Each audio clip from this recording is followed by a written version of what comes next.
आज हम इंसानी जिस्म के अंदर छुपे एक ऐसे सिस्टम की बात करेंगे जो हमारी जिंदगी को हर लम्हा, हर सेकंड मुमकिन बनाता है।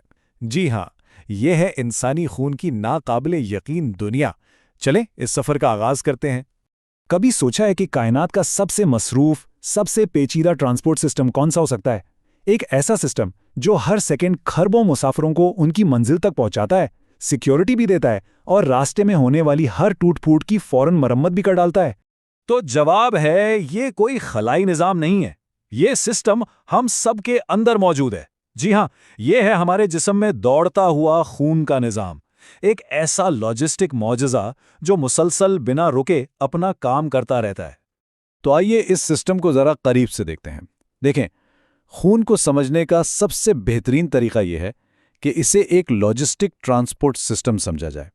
ये दरअसल एक खास किस्म का कनेक्टिव टिश्यू है, यानी एक ऐसा मादा जो हमारे जिस्म के हर एक हिस्से को दूसरे से जोड़कर रखता है। ये बात काफ़ी हैरानकुन है कि हमारे खून जो इतना गाढ़ा नज़र आता है, उसका ज़्यादातर हिस्सा यानी तकरीबन 55% लिक्विड है। इसे प्लाज्मा कहते हैं, जो पानी और दूसरे ज़रूरी मवाद से मिलकर बनता है। और बाकी का जो 45% है ना, उसमें वो खुलियात होते हैं जो असल सारा काम करते हैं।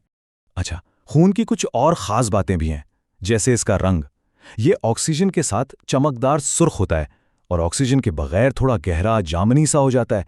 और ये पानी से तकरीबन 5 गुना ज़्यादा गाढ़ा होता है। क्यों? क्योंकि इसमें खुलियात और प्रोटीन्स होते हैं। एक औसत बालिग इंसान में तकरीबन 5 लीटर खून होता है।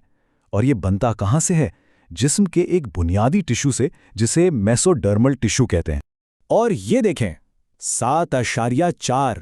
ये सिर्फ एक नंबर नहीं है, ये वो जादुई अदद है जिस पर हमारे खून का तवाज़ुन कायम है। खून का पीएच लेवल बिल्कुल 7.4 पर रहना चाहिए। इसमें जरा सी भी तब्दीली, बहुत मामूली सी भी, पूरे सिस्टम को खतरे में डाल सकती है। ये इस बात का सबूत है कि हमारा जिस्म कितनी बारीकी से खुद को कंट्रोल करता है।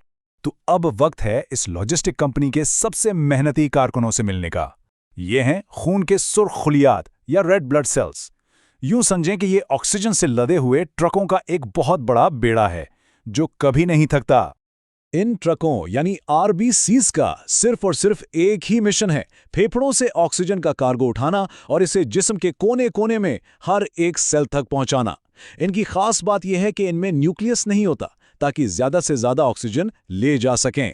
इनकी जिंदगी तकरीबन 120 दिन की होती है और इनको बनाने के लिए, जिसे इरिथ्रोपोइसिस कहते हैं, जिस्म को विटामिन B12, फॉलिक एसिड और खास तौर पर आयरन की सख्त जरूरत होती है।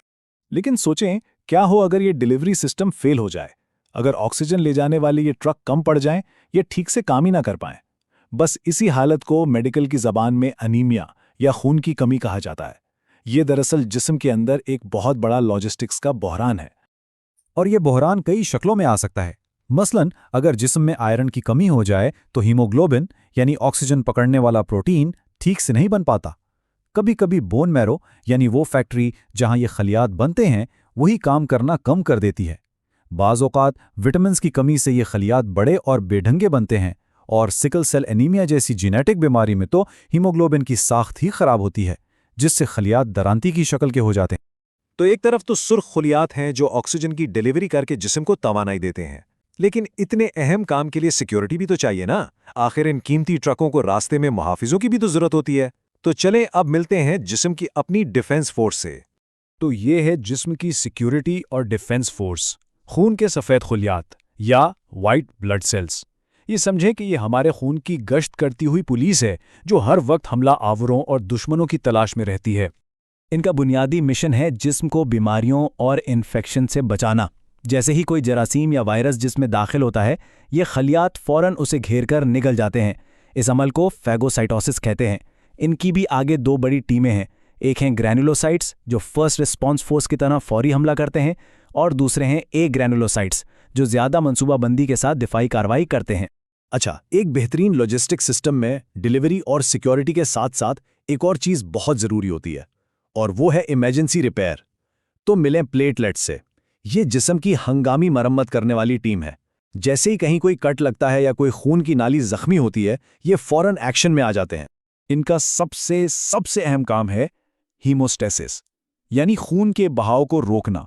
अगर ये ना होना तो एक छोटा सा जख्म भी जानलेवा साबित हो सकता है। ये हमारे जिस्म की खुद को ठीक करने की एक वाकई शानदार सलाहियत है। और ये काम बहुत तेजी और तरतीब से होता है।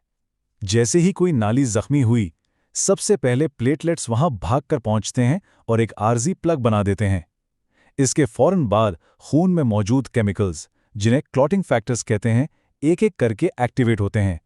ये एक जंजीर की तरह काम करता है और आखिर में एक मजबूत जाल बन जाता है, जिसे फाइब्रिन क्लॉट कहते हैं, और बस खून बहना रुक जाता है। अब इस पूरे सिस्टम की एक और बहुत दिलचस्प बात है, वो ये कि हर इंसान का खून दूसरे से थोड़ा सा मुख्तलिफ होता है। उसे हम ब्लड ग्रुप्स कहते हैं।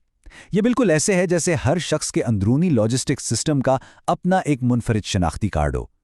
इस शनाख्त के लिए दो बड़े सिस्टम हैं। पहला है एबीओ सिस्टम, जिससे ए, बी, एबी और ओ जैसे ग्रुप्स का पता चलता है, और दूसरा है आरएच सिस्टम, जो ये बताता है कि खून पॉजिटिव है या नेगेटिव। ये दोनों मिलकर खून की मुकम्मल और मुनफरिद शनाख्त बनाते हैं। तो आखिर में हम वापस उसी ख्याल पर आते हैं जिससे हमने शुरू किया था।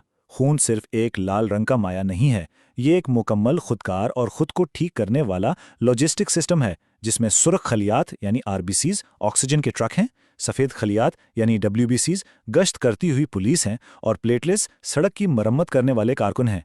ये सब मिलकर ही तो जिंदगी को मुमकिन बनाते हैं।